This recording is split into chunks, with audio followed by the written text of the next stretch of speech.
नमस्कार। संक्रांत आलेली आहे त्यामुळे मी आज संक्रांत स्पेशल असा व्हिडिओ घेऊन आलेली आहे।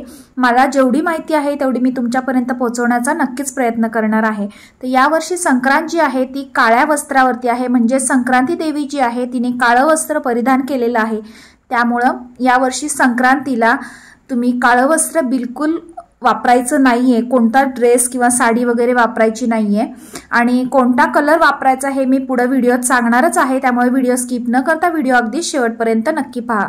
तुम्ही आता इथे सगळे पिक्चर्स जे आहेत ते पाहिलेच आहेत। संक्रांतीला खूप सुंदर सुंदर महिला अशा रांगोळ्या काढतात, त्यानंतर तिळगुळ वगैरे बनवले जातात, तिळगुळचे लाडू वड्या बनवल्या जातात आणि मुलांना वेध असतात ते पतंगीचे। संक्रांतीच्या दरम्यान लहान मुलं मोठी माणसं सगळे पतंग उडवत असतात आणि मार्केट सुद्धा पूर्ण गजबजलेलं असतं अशा वेगवेगळ्या डिझाईनच्या पतंगीने तुम्ही इकडे बघू शकता फोटोंमध्ये। त्याचबरोबर महिला ज्या आहेत त्या अशा सुगड पूजा करतात या दिवशी। तुम्ही इकडे बघू शकता अशा प्रकारे महिला पूजा करतात सुगडची आणि त्याच्यामध्ये ज्या भाज्या म्हणजे आत्ता संक्रांतीच्या दरम्यान ज्या भाज्या असतात त्या भाज्या सगळ्या त्याच्यामध्ये ठेवल्या जातात। त्याचबरोबर तिळगुळ च्या लाडू किंवा तिळगुळच्या वड्या, तिळाच्या पोळ्या हे सगळं केलं जातं, कारण आत्ता थंडी असते या संक्रांतीच्या दरम्यान आणि तीळ जे असतात ते खूप पौष्टिक आणि उबदार असतात, म्हणून तिळाच्या पोळ्या तीळ हे सगळं भरपूर खावं या दरम्यान।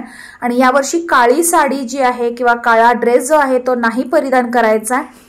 कोणते कोणते कलर वापरणार ते आपण आता पाहणार आहोत। तो पहिला कलर आहे हिरवा, जो एकदम सौभाग्याचं प्रतीक असा आहे। त्यानंतर दुसरा कलर आहे लाल आणि लाल रंगानंतर तिसरा नंबर जो लागतो आहे तो गुलाबी रंगाचा, पिंक असा शेड, तर गुलाबी रंगाचा शेड आहे तो। आणि त्यानंतर चौथा नंबरचा कलर आहे तो ऑरेंज, केशरी, भगवा तुम्ही कोणताही म्हणू शकता। आणि त्यानंतर पिवळा रंग। अशा प्रकारे तुम्हाला सांगितल्याप्रमाणे हे 5 रंग तुम्ही वापरू शकता। त्याचबरोबर बांगड्या कोणत्या घालायच्या, तर सवाष्णी स्त्रिया आहेत सगळ्या, त्यामुळे सगळ्यांनी हिरव्या बांगड्या नक्कीच घालायच्या आणि त्यानंतर अगदीच हिरव्या बांगड्या नसतील तर लाल बांगड्या तुम्ही वापरू शकता। याच्याशिवाय दुसऱ्या कोणत्याही बांगड्या तुम्ही वापरायच्या नाही। त्यानंतर हळदी कुंकू असतं, इथं तुम्ही बघू शकता अशा प्रकारे आपली हळदी कुंकाची तयारी केली जाते। वाण म्हणून सवाष्णी स्त्रीला बोलवून आपण छोट्या छोट्या काही वस्तू देतो आपल्याला, म्हणजे असं काही नाही की हळदी कुंकू आपण करणं महत्वाचं असतं की छोट्या एखादी वस्तू द्यावीच असं काही नसतं। हळदी कुंकाला खूप महत्व असतं, त्यामुळं मी तुम्हाला व्हिडिओमध्ये इथं फक्त दाखवले आहेत। अशा प्रकारे महिला एकमेकांना वाण देतात अशा वस्तू। जर इच्छा असेल तर अशा प्रकारचे छोटे छोटे वाण तुम्ही सुद्धा देऊ शकता। आजचा हा व्हिडिओ तुम्हाला कसा वाटला हे कमेंट करून सांगायला विसरू नका आणि सर्वांना संक्रांतीच्या खूप खूप शुभेच्छा।